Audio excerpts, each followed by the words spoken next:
What is going on, guys? Welcome back to the channel, and today we're going to be doing another episode of Star Wars Battlefront 2 Mythbusters, this time of course focusing on the newest addition to the game in Count Dooku. Now this video probably will be slightly on the shorter side compared to my other Mythbusters episodes, but there are still a fair few things I want to test, mainly to do with his jump height since we touched on that in the last episode, as well as his blocking stamina, and then of course his abilities and testing just how much damage they can all deal when combined in one or two attacks. So getting stuck straight into it, the first thing I want to test was his jump height, as not only was this highly requested by a lot of you guys, but like I mentioned, we did also touch on the jump height of each character in the last episode, and so I thought it would be good to get this one out of the way first. Now, unfortunately, with each update for Battlefront, the cinematic tools that I use in almost all of my videos doesn't work until it gets its own update, and usually I would wait until it is updated so that I can still use it. However, there have been a few rumours that it may actually never get another update, unfortunately, at least not for a while if it does eventually get one, and so we'll just have to test this in the split screen mode similar to the rest of the video. So how I tested this was I just put Luke right up next to this shield type thing, as you can see, and then I stood Dooku right on this flat rock and aimed the crosshair right at this small peak on the rock formation above.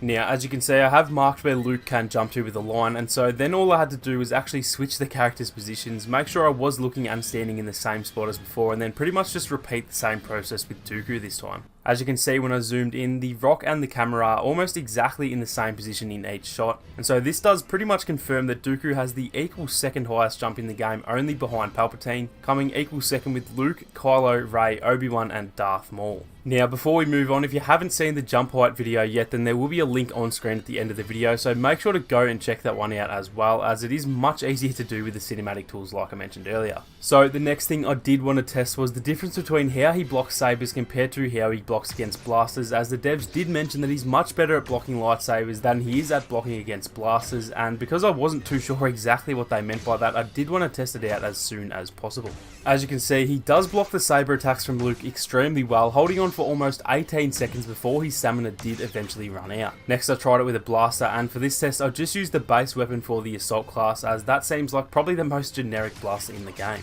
As you can see, the blaster does melt through his stamina much faster than the saber attacks did, and a lot of that probably is the fact that the blaster bolts are hitting the saber much more regularly than the saber attacks, but you can definitely see what the devs meant when they said he's better at blocking sabers, going from an 18-second block to a 5-second block when it came to the blaster. Now, the last thing we're going to touch on is the abilities and how they all can function together. However, there is still a fair bit to go through, so I will try and cram it all in as quick as possible, as it is all pretty basic information. So starting off with the L1 ability, and I wanted to test whether it does any more damage from behind than it does from the front. As you can see, it did deal 160 damage to the front, and then as I tried it from the back, it didn't change whatsoever, still dealing 160 damage per hit. The next thing I wanted to try was the regular saber attack from the front and the back, compared to the saber attack with the duelist ability active, as that does cause extra damage per hit while the ability stays active for 10 seconds. From the front, the regular attack dealt 130 damage, and then with the ability active, it did deal 155 damage instead, giving it an increase of 25 more damage. From the back, the regular attack dealt 160 damage, and with the ability active it dealt 205 damage, meaning if you use the duelist ability and attack from behind, you can take out any regular class in the game, including the heavy, which is definitely a pretty useful thing to know. Now, the next thing I wanted to test for the duelist ability was how much faster the swing speed is compared to his regular swing speed. I swung the saber for 10 seconds without the ability active and managed to land 18 swings on all 3 tests that I did. Then I tried with the ability active and I ended up getting 20 swings in the 10-second period, so that's actually less of a change than I had expected. However, those extra couple of swings combined with the added 25 damage definitely does make it feel faster than it really is. The next thing I wanted to test was how much extra damage comes with the R1 ability, so I tested it again without the ability, and again it did deal 130 damage, and then once the ability was active it dealt 156 damage instead, meaning you can actually one-shot every class other than the heavy with this ability, and it does recharge instantly on each kill with it, so that is definitely another very handy tactic to use. Next I decided to test both the L1 R1 and the R1 abilities together in combination, as they both give additional damage, so I did want to see if they do happen to stack together.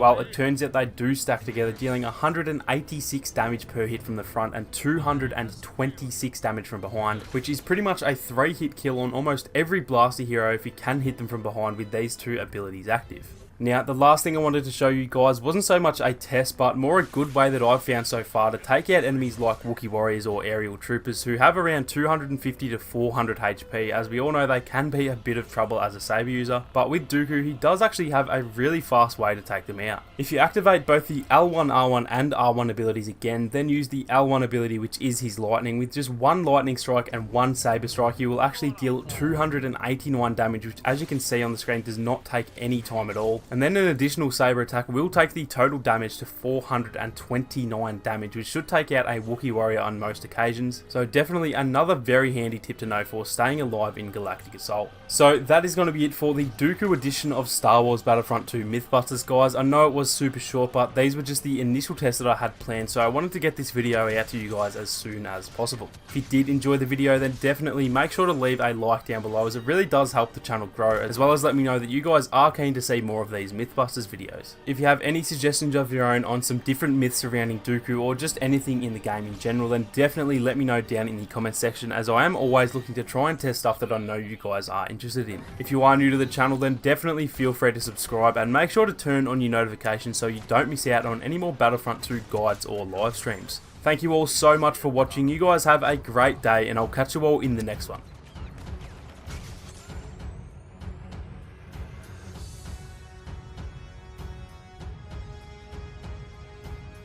Roger, roger.